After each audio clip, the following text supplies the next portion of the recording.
Hey, what's going on, everyone? Joe Menza here, and I'm going to do another one on this Strathmore 400. Reason I've been doing a lot on this is because they had the buy one, get one free. They do that a lot at like some of the hobby stores. And this one here I've coated and dried with the Chinese white. And now I'm just going to show you here the colors right on the paper. This is lemon yellow, cad yellow hue, and then some yellow ochre. Now I'm just going to blend this right into the paper. I'm going to take a wet hake and I'm just going to blend this around, and I'm going to just kind of show you here. I saw Bob Ross do something similar like this. This is just kind of one way you can do it. And if you were doing like a sunset, you can make the circle as big or as small as you want to. And you can create some interesting things with light here.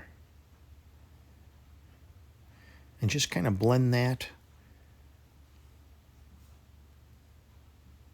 Take a little bit of brown and just kind of create sort of this circle of light.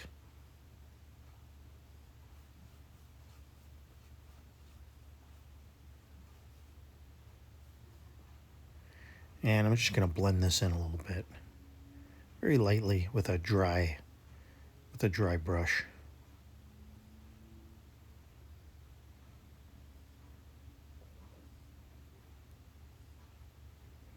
So this is just to give you an idea what you can do. You can, do different little things with light.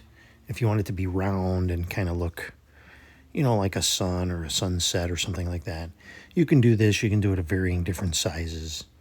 I'm going to go ahead and I'm going to put a little indigo on here. I'm going to kind of make a little sky pattern. I'm going to try to mix it up a little bit. And you can see you sort of have that sun effect in the background.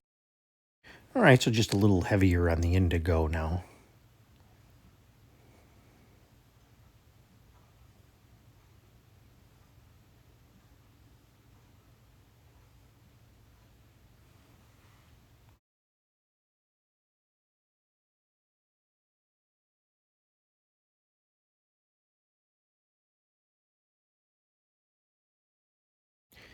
I'm going to go ahead and start kind of doing a little bit of a foreground here. And I think rather than have the clouds up there the way they are, I'm going to kind of use part of those for my horizon line, just to give myself a little bit more room. So right here, I'll just do like a little bit of a tree line. If I did this over again, I'd probably push this all down. But because I was showing you how the light and stuff worked with the clouds there, I ended up taking up some of that.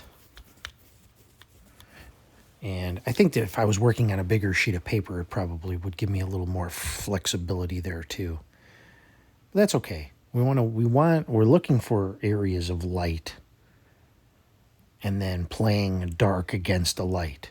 So you see how I have these trees I use the indigo, and I'm setting off these trees with the light in the background. So you get that nice counter change. You get that dark to light. That's the thing that sort of tantalizes your eye when you're looking at a piece.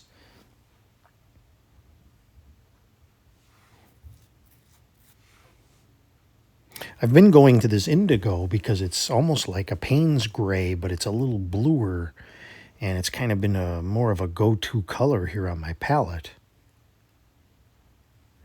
Now here I'm just kind of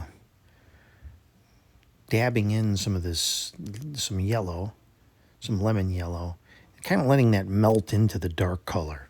It's one of the only times I really do like light into dark. It creates a unique effect. Now, one thing that I did, and I think I'll show this at the end, so you're working wet and wet with your painting. So you put the color in and let it melt into the other color. But there's something to be said about going to your darks last. So if you let your painting dry at the end, then come back with a dark after it's all dry and go wet into dry. Don't leave that out as a possibility. Yes, we work a lot of wet into wet here.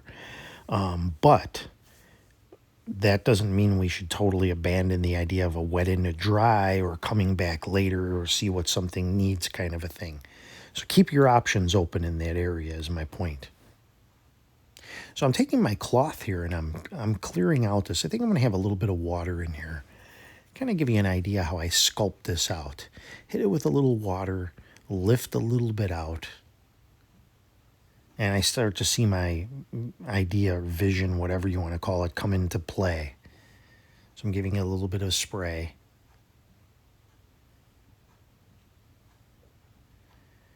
And then I'll just dab a little bit of that out.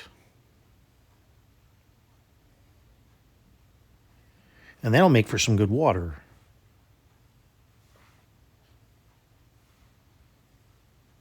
And again, look at, I can play with these trees here. I can kind of dab a little bit in, dab a little bit on, and kind of, while it's wet, I can play. I have the freedom to play and move things around. And now I'm taking a little bit of the clouds. The clouds are a little dark. I still want a little contrast. So I'm just spraying that down and I'm dabbing around the cloud area and lightening them clouds a little bit. Lightening those clouds a little bit just to, so the trees aren't, it's like dark on dark. So the trees, you can still make those out.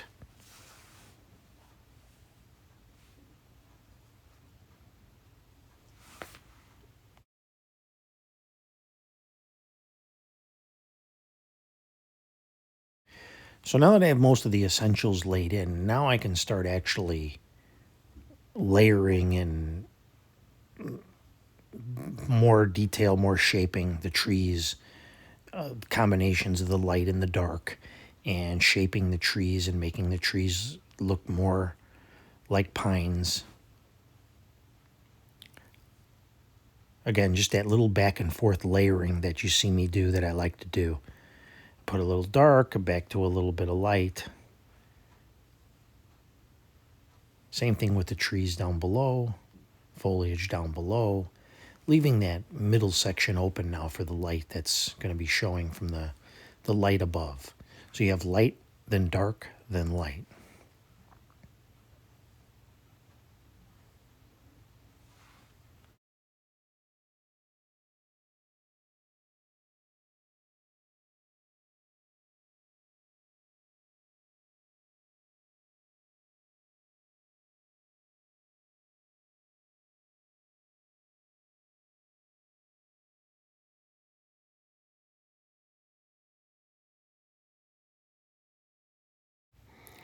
Again, more shaping, and then I'm looking at these trees in the back as they're drying, and I'm going to add a little bit more here, a little bit more shapes. Now you got to be very careful not to close off too much of that light. I wouldn't have minded a little bit more room if I'd have given myself a little bit more room, but we're going to work with this.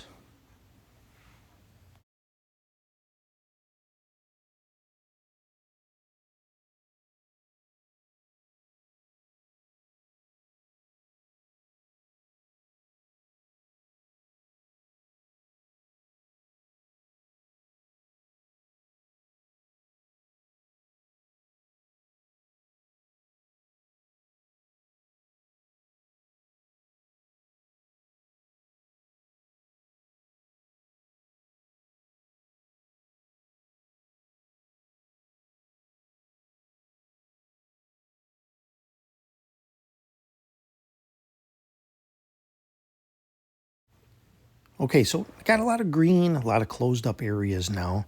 I've come in with my fan brush and just kind of varied that up a little bit. But I'm going to take my plastic card and I'm going to do a bunch of scraping here and break this up and have some rocks and a little bit of textures and just try to make this area a little bit more detailed. And then once I put the scrapes in there with the card, I'm going to come back with some indigo, some darker color, and I'm going to anchor those to the ground and create a contrast between the rock and what's underneath so that that stands out a little bit more.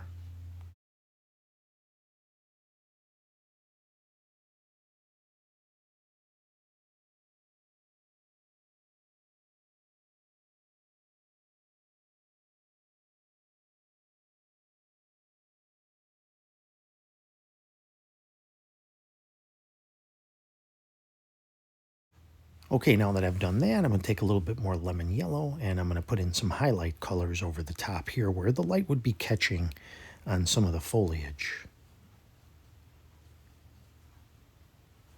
So for the most part, most of this painting is really essentially done. This is now just me kind of looking for where I can come up with contrast, adding dark, adding highlights. Maybe putting it a little dark, adding a few more little rocks here and there to kind of separate certain areas. Just like this. Sometimes I'll do a rock or I'll do a stick for a tree trunk and it closes up or for whatever reason. And I do that and it happens, it's okay. I'll come back and I'll just do it again.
Okay, now, so, and I lightened up the sky a little bit too. I wanted to just create a little light there, a little more light, lift it a little bit, lifting a little bit in this water.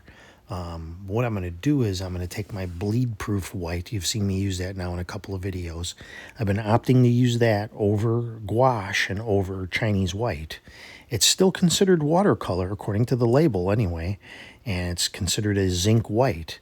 But for whatever reason, you can put it on lightly and it doesn't really dry back. That's the big benefit of it. Now, I got that from, I ordered mine from Amazon, but I did see it over at Michael's, our local art supply store here in the United States. And it's about $10 for a very small jar. But no difference if you bought a tube and you paid $10 for a tube. If it's very quiet, high quality, I don't mind paying a little bit more. So I've put a little streaks in there. I've created a little bit of a water line, a few little scratches. And these are just little details now that I'm putting in. Now, I had one person comment. They said, once I stopped using the hake, they said in another video, then that's when I started fiddling. It's not really fiddling if you're putting in details and if you're trying to make something perfect and you keep going over it and over it and over it, it becomes fiddling.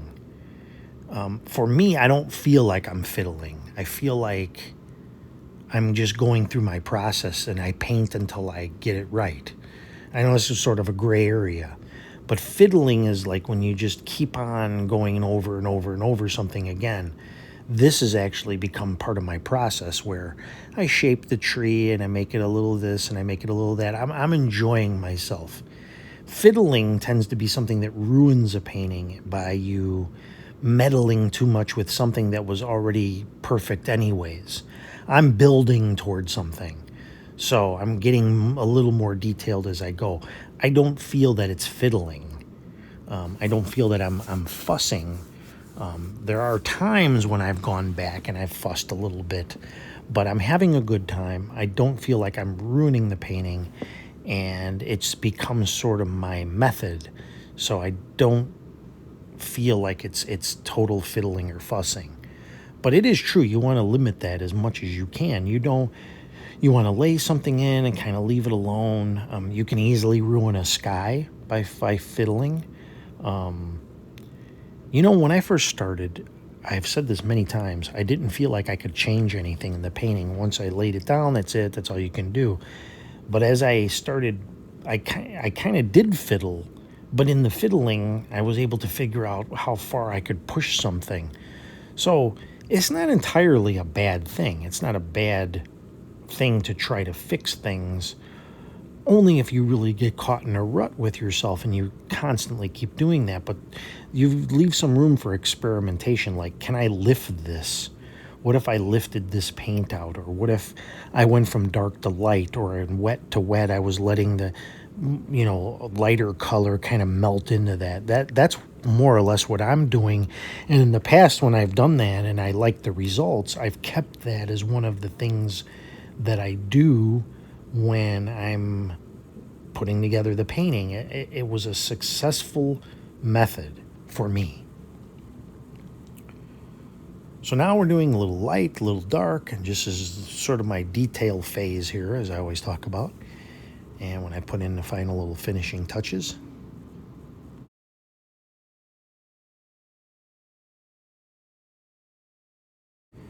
So I think you pretty much got it now, and you're going to see my little finishing touches, little highlights and things, and I'll let you watch this.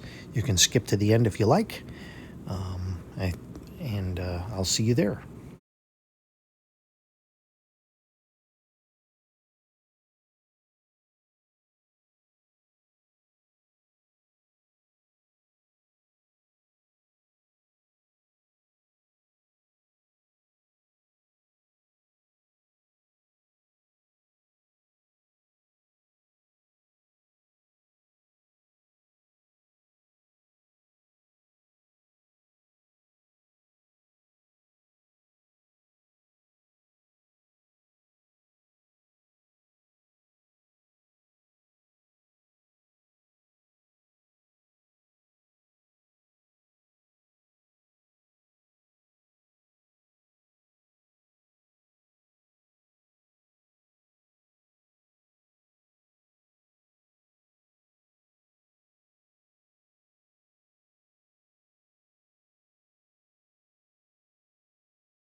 So I'm just going to jump in here. I decided to bring in a little bit more of the bleed-proof white. And I'm just going to create a little bit more light in the water. I just wanted to get a little bit more light there. Now, one of the ways that I'll do something is I'll put a little bit of white, and then I'll come in with my spray bottle with my yellow, and I'll spray it over the top to create a little tint over the top of the white. This way it doesn't look like just that stark bright white that you see when you use like a gouache or something like that. And it's a good way to tint it. It stays light, but it has a little bit of a yellow cast to it.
Okay, so I put my mat on there. This kind of starts giving me an idea of this is what I'll do. I have an old mat laying there, and then I'll throw it over the top, and I'll see, okay, where does this shake out here?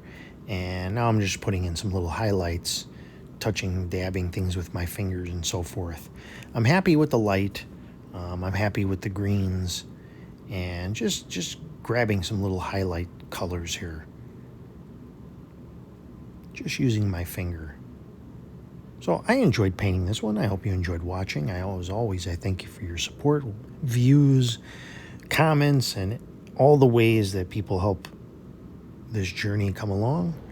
Here we are in our mat, in our virtual frame. Thank you again, everyone.